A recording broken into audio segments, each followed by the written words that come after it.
Pertanyaan Pak Ketua amat dalam dan sekali bertanya langsung 10 pertanyaan kali tadi. Saya sebenarnya agak bingung jawabnya, yang mana duluan. Tapi saya cerita begini. Pada waktu saya diberi tugas menjadi Menteri Keuangan, ekonomi kita keadaannya tidak baik-baik saja. Kalau ekonom yang mengerti, bahkan lebih ngeri arahnya ke depan seperti apa. Udah nggak ada harapan dan kebijakannya salah semua. Jadi pada waktu itu ekonomi kita direm. Saya nggak tahu sengaja atau nggak sengaja. Dari sisi nggak ada tanggung jawab fiskal dan ini nggak ada tanggung jawab saya sini. Adalah kurang seru nanti. Kita layarin sampai besok pagi juga oke.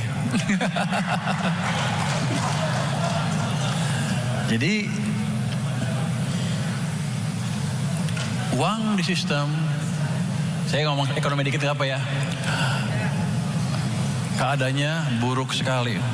Coba kalau dikasih lihat tuh gambar yang ini ya, yang hijau itu sih. Ini saya kalau orang ekonom, kalau kayak saya, duduk, berdiri.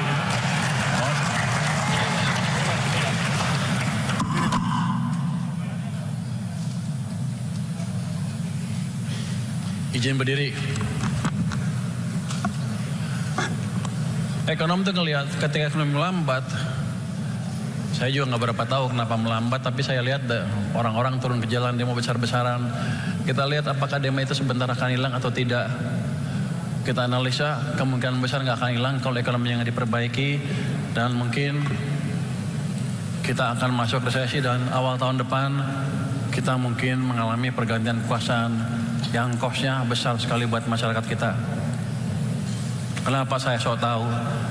Memang ekonomi sedang berhentikan. Kalau Anda lihat makroekonomis monetaris terkenal, pemenang Nobel Milton Friedman, dia bilang kalau Anda mau lihat kebijakan moneter longgar atau ketat, Anda jangan lihat dari bunga, tapi lihat dari laju pertumbuhan uang beredar, base money, M0 katanya. Dia mengambil kesimpulan itu dari pengalaman krisis di Amerika tahun 1930, dan habis itu dipelajarin oleh banyak orang, termasuk Ben Bernanke juga menyimpulkan hal yang sama. Jadi waktu itu katanya Amerika ekonominya hancur bukan karena kebijakannya cukup, kebijakan moneternya cukup, tapi kebijakannya salah. Walaupun bunga 0%, laju pertumbuhan uangnya negatif sehingga ekonominya hancur. Jadi kesimpulan mereka adalah kalau Anda mau lihat kebijakan di perekonomian longgar atau ketat, saya nggak boleh bilang kebijakan moneter soalnya terusan BI kali.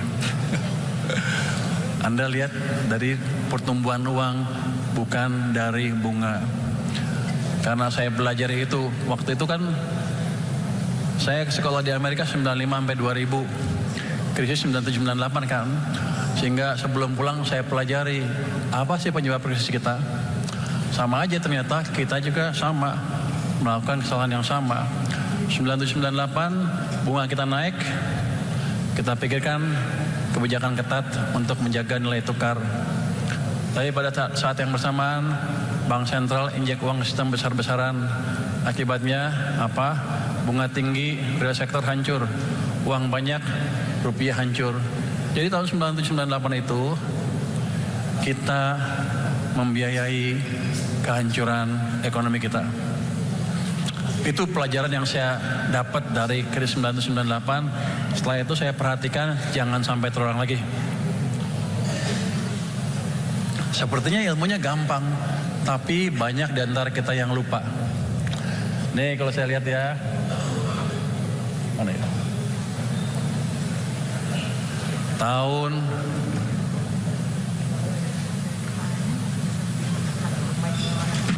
gini. Tahun jelas. paling gampang. Kemarin kenapa ekonomi kita melemah?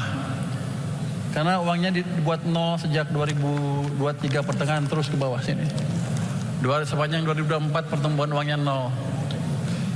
Ini hampir nol kan? Artinya ekonomi sedang direm. Dilonggarkan sedikit di sini, tapi bulan Mei, Juni, Juli, Agustus, September ditaruh di sini. Jadi ekonomi kita melemah.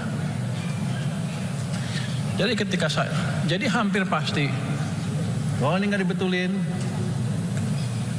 kita udah krisis pasti, terus akan hancur. Jadi langkah pertama saya adalah berusaha mengembalikan pertumbuhan uang ke perekonomian. Apa yang saya kerjakan? Saya lihat, pemerintah punya uang banyak, ada 425 triliun rupiah cash nganggur di bank sentral. Saya pindahkan 200 triliun ke bank komersial. Itu dampaknya apa? Menambah uang dari sini ke sana, tumbuh 13,5%. Akibatnya ekonomi mulai bergerak. Tapi di bulan berikutnya turun lagi ke 7,8%. Kalau nggak diinjek lagi uang, pasti ekonomi akan melambat lagi. Jadi setelah 200 triliun, saya tambah lagi ke ekonomi 76 triliun rupiah supaya ekonominya jalan lagi. Sepertinya ekonominya jalan lagi sekarang. Kan kalau Anda lihat kemana-mana mulai ramai kan. Yang penting Anda lihat di sini, suku bunga deposito turun, interbank turun, suku bunga kredit mulai turun secara bertahap.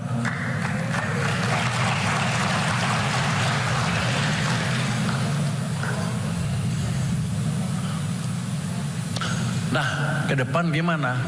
Kenapa saya berani bilang, kalau tumbuh 6% mah gampang. Ya 6,5 nggak susah amat. 7, 8 baru perlu extra effort. Ini saya udah ngomong berkali-kali, tapi saya ceritakan lagi di sini. Waktu zaman apa bedanya zaman Pak Presiden Jokowi dengan zaman Pak Presiden SBY? Waktu zaman Pak SBY, ekonomi tumbuh 6% rata-rata. Pada waktu zaman Pak Jokowi, 5%. Salahnya di mana? Pada waktu zaman Pak SBY, dia tidak membangun infrastruktur besar-besaran. Kenapa bisa tumbuh 6%? Karena dia biarkan real sektor tumbuh, private sektor tumbuh. Peran Kadin pada waktu itu pasti besar, mungkin sebagian besar untung banyak waktu itu ya. Tapi pada waktu zaman Pak Jokowi, dia bangun infrastruktur di mana-mana.